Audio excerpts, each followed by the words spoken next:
Public hearing item that we don't need a vote for. So we'll take that discussion item first and give some time for the other members, but that way we're not holding everybody else up. Is that okay? Okay.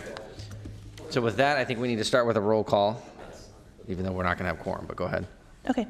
Carr, Cruz, Fox, Frost. Here. Gaylord, Guerra. Here. Hanson, Harris. Here. Kennedy. Here. Lee. Here. Natoli, Peters, Cerna, and Terry. Here. Okay, so at this point, we do not have a quorum, but we'll go ahead and go to the pledge, and we'll be led by Mayor Lee. Stand this flag and pledge. I pledge allegiance to the flag of the United States of America and to the republic for which it stands, one nation, under God, indivisible, with liberty and justice for all. Okay, and can we have the clerk say the announcements? This meeting of the Sacramento Metropolitan Air Quality Management District is cablecast live without interruption on Metro Cable 14, the local government affairs channel on Comcast Consolidated Communications and AT&T Uverse cable system. This meeting is being closed captioned and will be webcast at www.sacmetrocable.tv. Today's meeting will be repeated on Saturday, July 28th, 2018 at 2 p.m. and Sunday, July 29th at 8 p.m. on Channel 14. Members of the audience wishing to address the board should fill out a speaker form located on the table at the back of the chambers and give it to the clerk.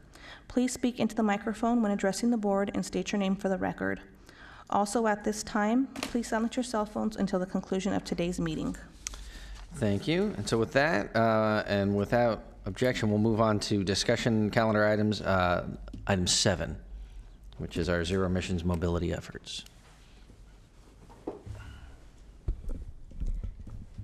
second.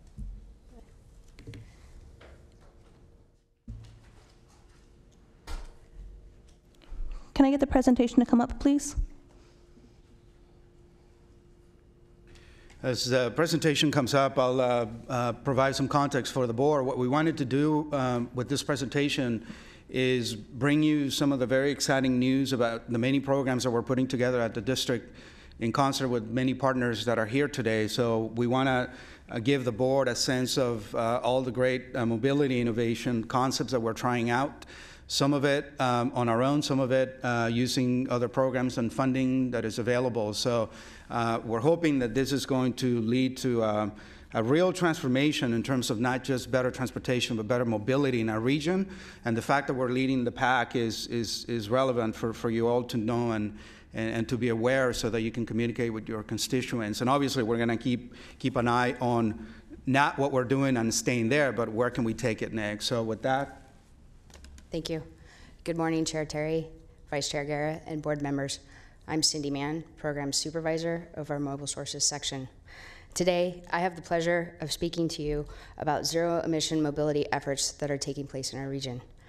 The district vision is clean, carbon-free air for all, and our mission is to achieve state and federal clean and air climate goals.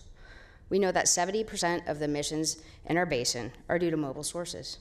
So in order to achieve our vision of clean air, we need to promote the use of clean technology.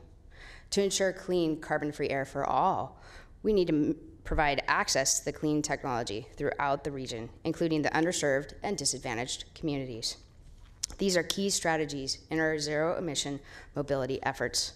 The goal of our zero-emission mobility efforts are to deploy clean, low-carbon transportation into our communities, increasing access to these clean technologies, and promoting multimodal transportation.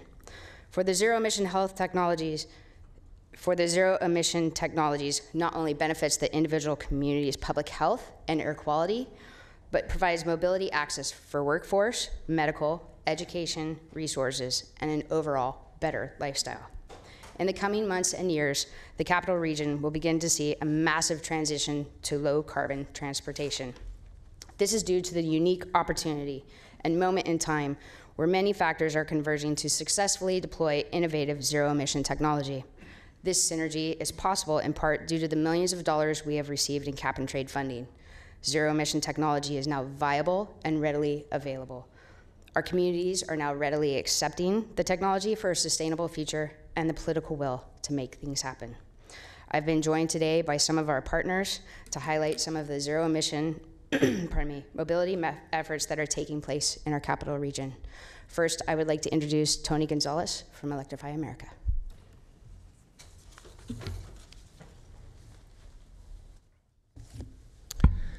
Thank you, honorable members. My name is Tony Gonzalez.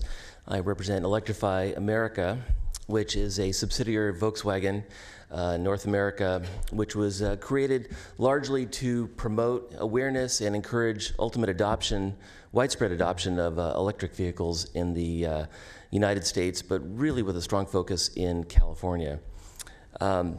Electrify America is very, very happy to partner with the City of Sacramento to have made the City of Sacramento our first green city, which means a number of things. And we'll have our partners with GIG and Envoy and SAC-RT mention, go into a little bit more of the details as to what these different mobility programs are all about, but I'd just like to mention them very broadly and briefly. The first is our GIG car share service, which will operate within a 13 square mile home zone in the City of Sacramento, which is essentially a point-to-point car share service that GIG will talk about in detail in a few minutes. We will also have or what we call our Envoy service, which will involve a round-trip mobility functionality. Of course, these are with electric vehicles. I think that goes without saying, but I do need to mention that we are talking about a large fleet of electric vehicles, both for the GIG and the Envoy service. Also, we are working with SAC-RT to provide electric buses for a bus service between UC Davis, West Sacramento, downtown Sacramento, and the UC Davis Med Center in Sacramento, in Oak Park. Last but not least, of course, is our Franklin Boulevard shuttle service, also partnering with SAC-RT and Yolo County. No, I'm sorry, not Yolo County. SAC-RT to provide a mobility service along the Franklin Boulevard corridor, which will be up and running fairly soon. The electric buses are being manufactured My best understanding is that they'll be available here in Sacramento the first quarter of 2019. We will also, of course, be installing electric charging stations for our buses and for our vehicles, high-speed charging stations, L2 charging stations, and we're working through permitting issues to get through that, but we expect to be up and running fairly soon. The total investment by Electrify America will be about $44 million over the term of these investments. And I think I'll leave our partners, to go into a little bit more detail about these services, but I'll also be available for any questions you might have.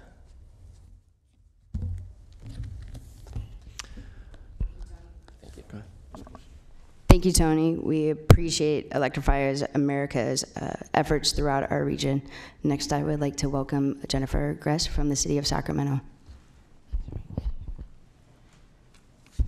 Good morning. It's a pleasure to be here this morning.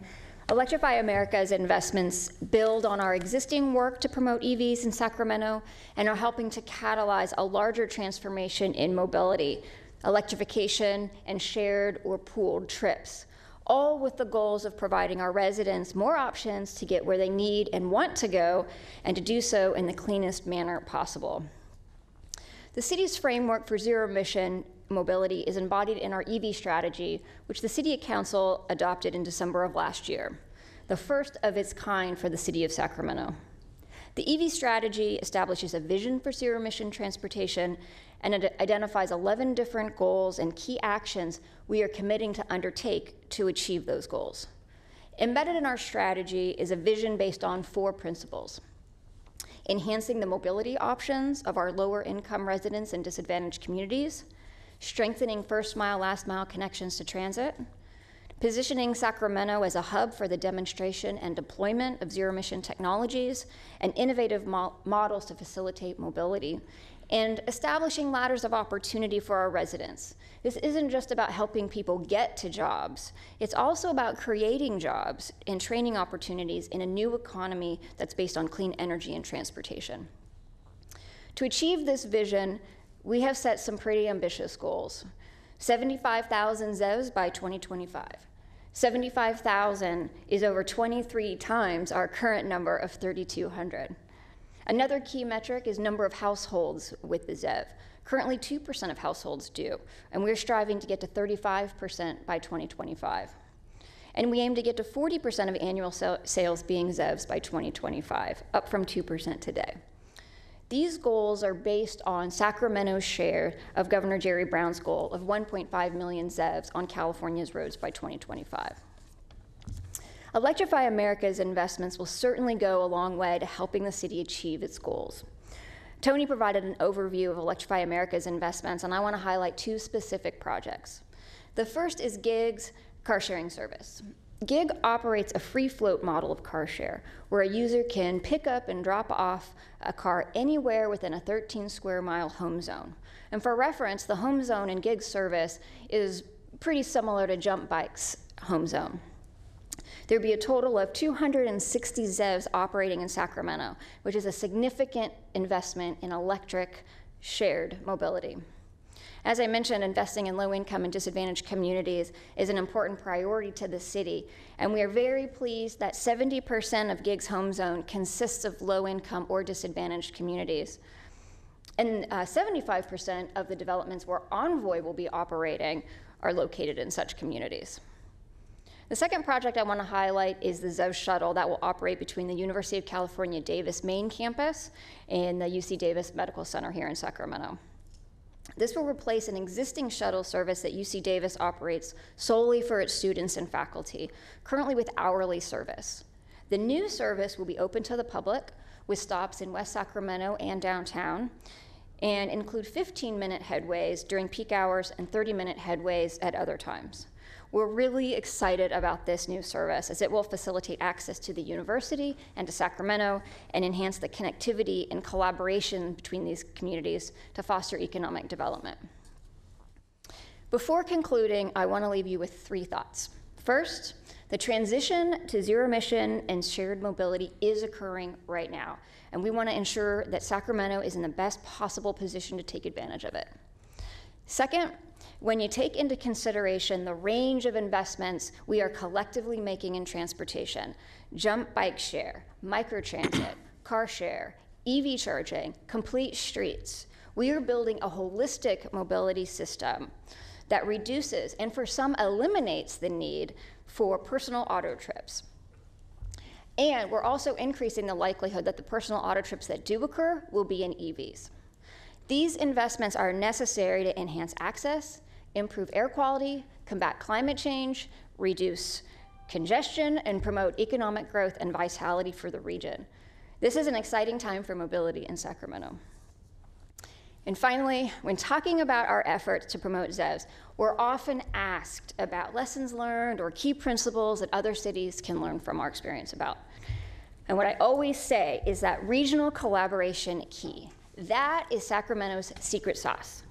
We work closely with our partners towards a common vision, and I want to thank the Air District for being a leading partner in this work to transform mobility. Thank you. Thank you. Go ahead. Thank you, Jennifer. We have enjoyed our active collaboration with the City of Sacramento and the Mayor's Office. I would now like to introduce Eric Ohana from Envoy.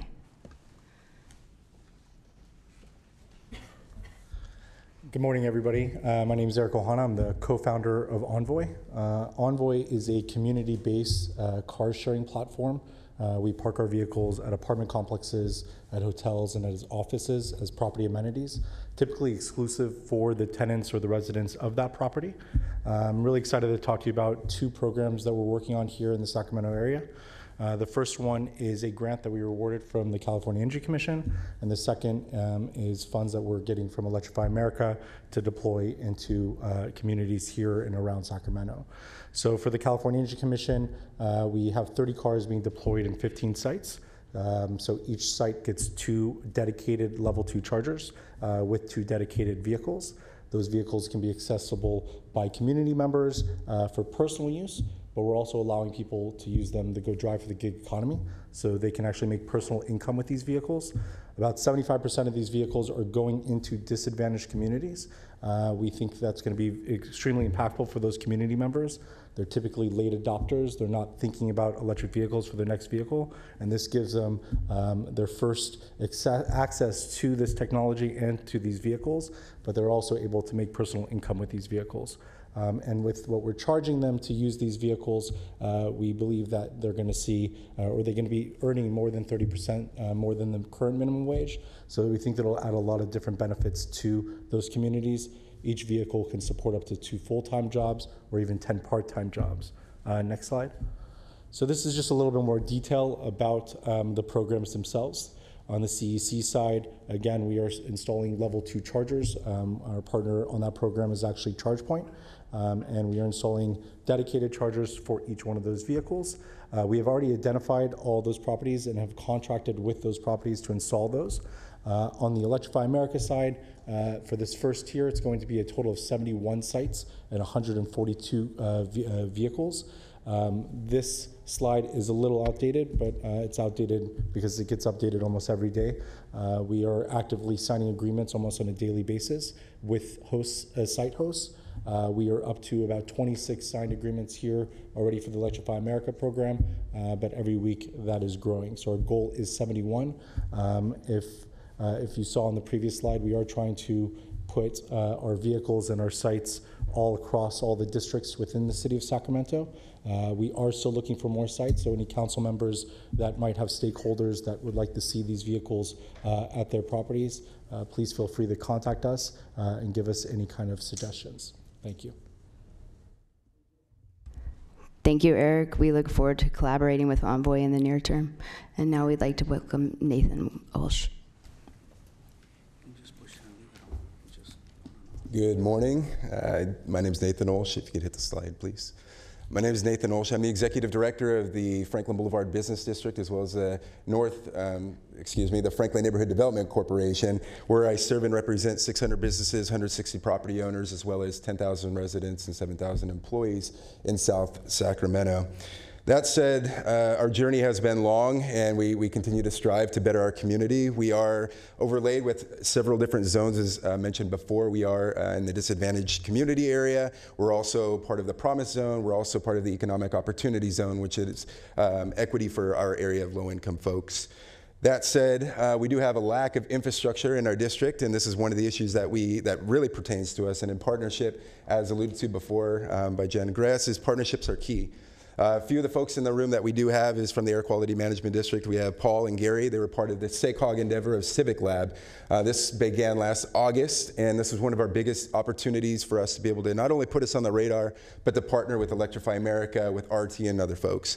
I do also want to mention with our council members and our supervisors from the county, this has been a huge boon for us as well. We haven't had this quite of opportunity or investment in our district for quite some time. That said, Civic Lab, at the end of it, we just ended not too long ago. This allowed us to partner with RT.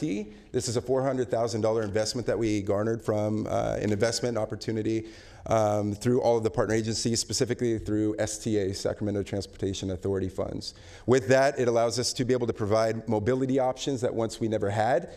We don't have a fixed route in our district, so about from 21st Avenue to 47th Avenue, this is a huge issue for us because that's where predominantly most of our services and our markets are located. So our nearest bus route is actually half a mile away from a supermarket, which one of the other big issues is we have one city tree. I will repeat that, one city tree. So for somebody to walk a mile or half a mile from a bus stop to a supermarket, it feels like a mile in the heat. Imagine a mom or somebody with groceries with a kid, to be able to access those opportunities is dearth, right? So as we're moving forward, next slide, please. We are beginning with our Smartride Transportation. It'll begin August 1st. Our ceremony ribbon cutting will be at Capitol Commerce Center, the formerly known as Campbell Soup Factory, at 9 a.m. If you haven't got the invite, you formally have as of now.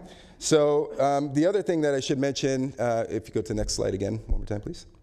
The last thing that I do want to mention is the mission and the value or the vision of Air Quality Management District is very clear and is contiguous with what we're trying to do, which is clean carbon, free air for all. You know, solutions in our district, we have, you can see the transit stops. More importantly, it connects down to Kaiser as well. So not only for our district corridor, as an advocate for South Sacramento in general, this is one of the big issues that we've been trying to solve for many years, but haven't got to until this moment. That said, we did get investment from Electrify America to be able to provide shuttle buses as well thereafter. So that said, my time is up, I believe. But I do want to thank all the partners, everybody that has been part of this opportunity to better our community. Thank you. Any questions? Beautiful. Thank you. Thank you, Nathan. We look forward to the ribbon cutting ceremony on August 1st. Thank you. So we do have a handful of questions here from Director. So we'll start with Vice Chair Guerra. Thank you. Thank you very much, Mr. Chair. A couple things. One, I do want to thank all the partners here who pulled this together, particularly also our city staff who've done this. I've got a few points here, you know, and I'm glad to see that at least on Envoy and on the bus, so the Franklin Boulevard bus shuttle, we're looking at some of the disadvantaged communities, but with the boundaries such as like Jump and our EV car share, and in general, what I'd like from a policy perspective is that many times when new products are being deployed, they're going to the densest areas. And if we can actually put that screen back up of where we had, I think Envoy had their map.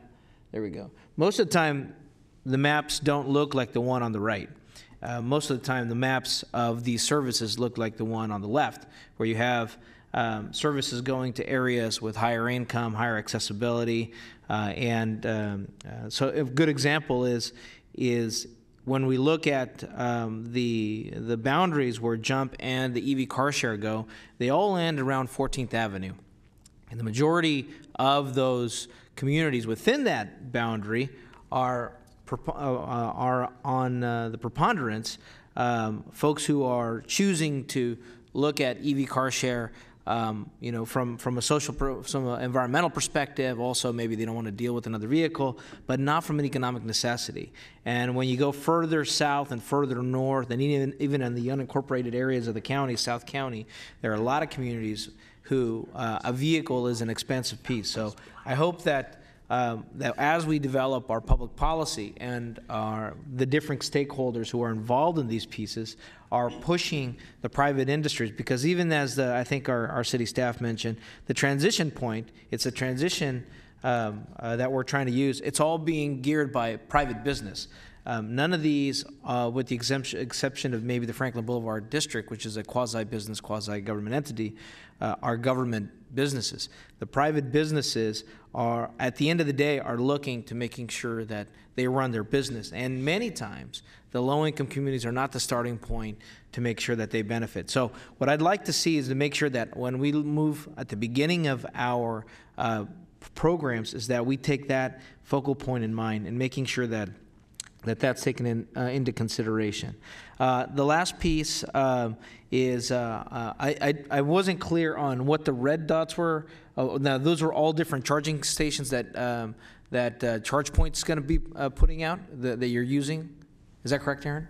So the red ones are actually locations that we've already identified. Those are already identified. The yellow and orange ones are contracts we've already signed. Okay, I see. So those are the ones that are red are ones that we've actually inspected, have gone out there. We're either negotiating with the property owner on some level. But on every one of those sites that we sign, there will be dedicated chargers there that are installed. Good. And I'd like to work with you guys on this, and I'm sure some of my other colleagues. We should be looking at some of these technologies as economic development tools, as was mentioned earlier, particularly if you look at where our small businesses in disadvantaged communities are growing. They are the highest employers, but they're also many times communities that are not used to dealing with government and the bureaucracy or knowing access to all of these new ideas that are coming up. And I'm specifically talking about like the Little Saigon community, different small businesses, even on Franklin Boulevard. And I think having a better connection with them to say, hey, this could be a tool to drive new folks. I mean, if I'm coming up to 99 and I need a charging station, you know, it's probably easier for me to get off of Florin and go charge in Little Saigon than trying to battle something out in another part of the city. So I think it could also be driving points to help also some of our old retail facilities that have been dying because of the freeway construction. So if we could look at that as an economic tool and say, okay, how can these investments be helpful to spur economic or foot traffic to some of these areas? With that, I think this is a great move, good work for our Air District partnering and all the partners involved, and also Mr. Gonzalez, great presentation, and I look forward to working with you guys more on this. Thank you. And we have some additional questions from Director Kennedy. Yeah, first I want to say that this is very exciting. 30 years ago, this is what I did for a living. I'm glad smarter people took it over and so we could see it happen. And so it's well done by staff and all of the partners. Mr. Olsch, I have just one question if you could come to the podium. So the key to the success of this is going to be, particularly on Franklin, with all of the hurdles that we have. No pressure. Is going to be getting the word out and spreading the word. And as chair of RT, I'm having the same conversation with RT staff. What are you guys doing to make sure that people are aware that this service is available and how to use it? Correct. Very good question. So currently we are, so I should preface this with I do speak Spanish. We have a predominantly Latino community, 48% roughly Latinos. And so of the business community and the employees and staff, we're leveraging that because of the language barriers that we encounter. We also have a strong Hmong community as well, the further south you go. We do Facebook ads, for example. That's the easiest low-hanging fruit, if you will. But we also got posters, so working with RT staff to encourage our businesses, our community members to pass out the flyers, to put up stuff. We're doing actually an event at La Familia today, an ice cream social to be able to highlight RT and what we're doing for microtransit, and then the other investments from EA, Electrify America, to help present that. We did get $170,000 from the Transformative Climate Community grant to be able to parlay these efforts into other opportunities as well. So we're using that to hire somebody to also hand out information, but create a playbook that will double down on this strategy to be able to present that as Jump Bike or as other opportunities come to fruition. We're trying to be proactive about that as opposed to being reactive, where something's already out there. We want to be ahead of it and say, 6 months from now, here's what to expect, so it's not foreign. Hey, maybe you could, I know you guys do business walks regularly. Maybe, include something that they can post in their business when your next business walk and get the businesses into. That's great. And I want to thank you for your leadership. Not every PBID stepped up the way you did and pushed it as hard as you did. It's important for us. The one area of disappointment is you have Bel Air on the map, but no La Superior. I talked to RT staff about that. No comment. Thank you. But yeah, thank you. Thank you, Director Kennedy. Director Harris.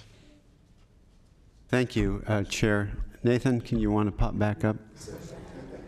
So the thing that's Sorry, really, I didn't get to you fast enough so he could stop you before you sat down. the thing that's really exciting about the program in Franklin neighborhood is the fact that it's microtransit and your lack of a fixed route and how rigid the fixed route is. So we've had great success in Citrus Heights. And if we can replicate that in your neighborhood and using electric vehicles, it's obviously a double win. I think it's very exciting, but Director Kennedy is right. It's all about education and getting the word out there. We've also found that EVs are really being adopted by people in modest income communities. It serves the need for that population. So it's all good. So congratulations. I think that the rollout of this program is very exciting. I'd also like to say, as far as street trees, we are working on an urban forestry master plan, and if we will be successful, and we will be bringing trees to your neighborhood. I greatly appreciate that. I do want to mention that we are doing complete streets, so there's a heavy investment in our district as well.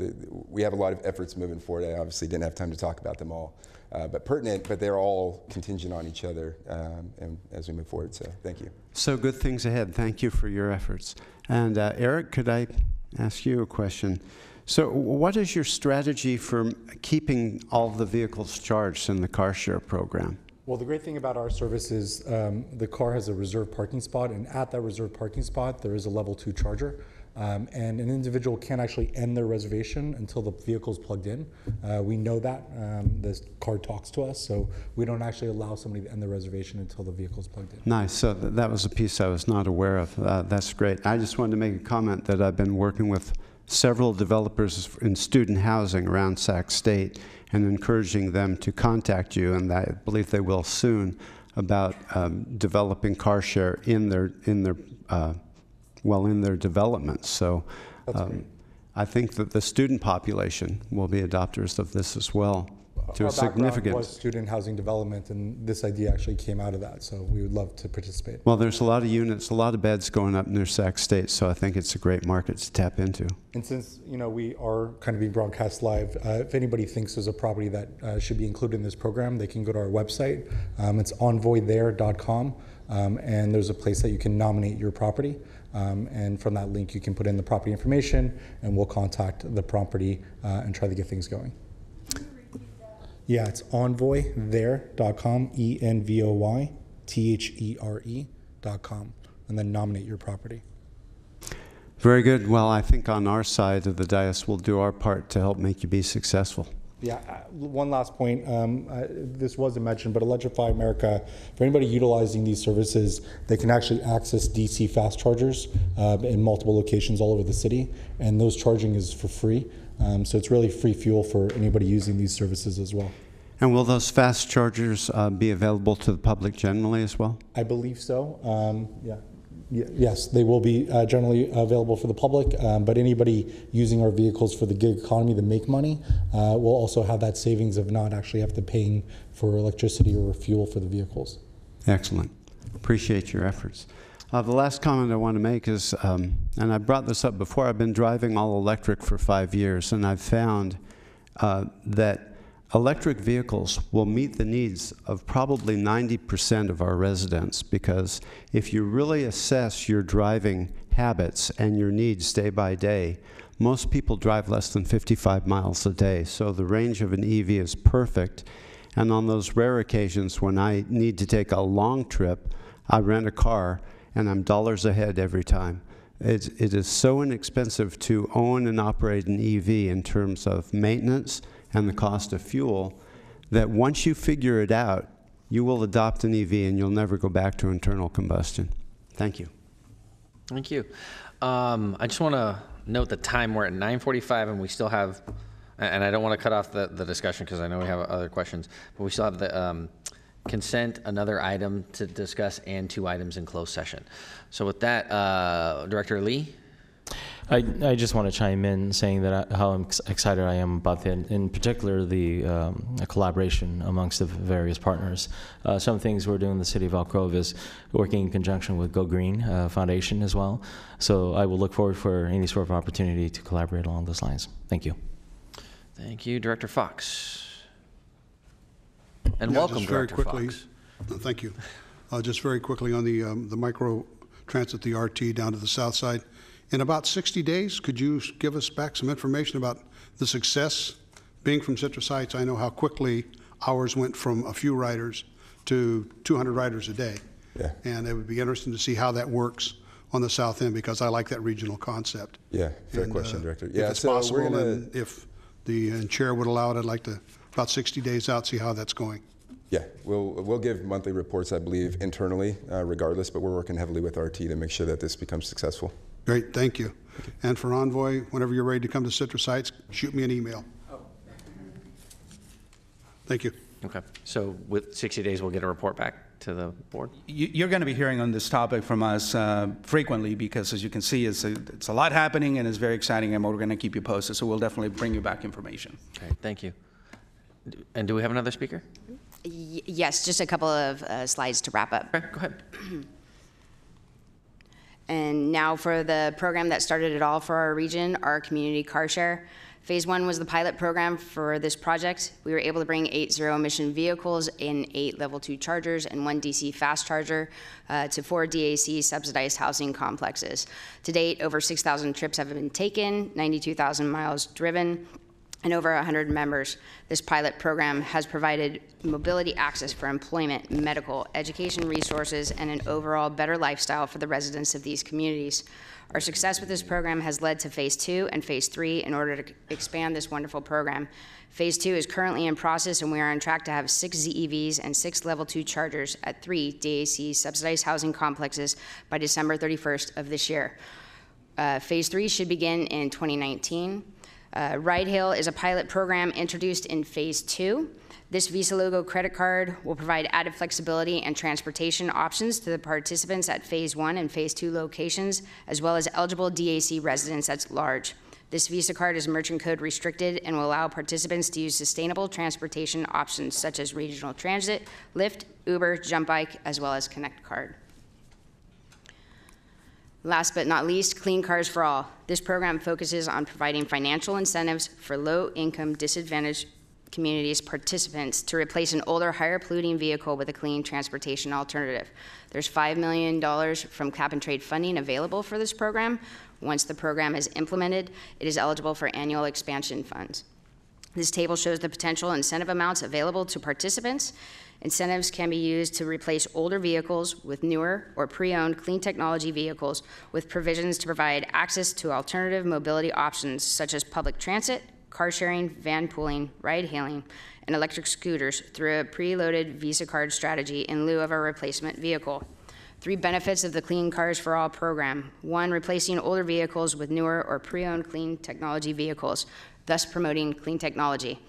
2, alternative transportation options. This will be served using the same prepaid Visa logo card strategy that is going to be piloted in our community car share program, thus promoting multi-mode transportation.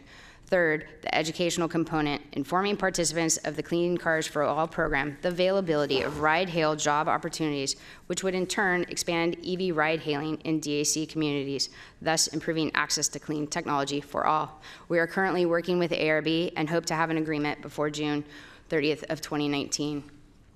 Funding is essential to realize our vision of clean, carbon-free air for all.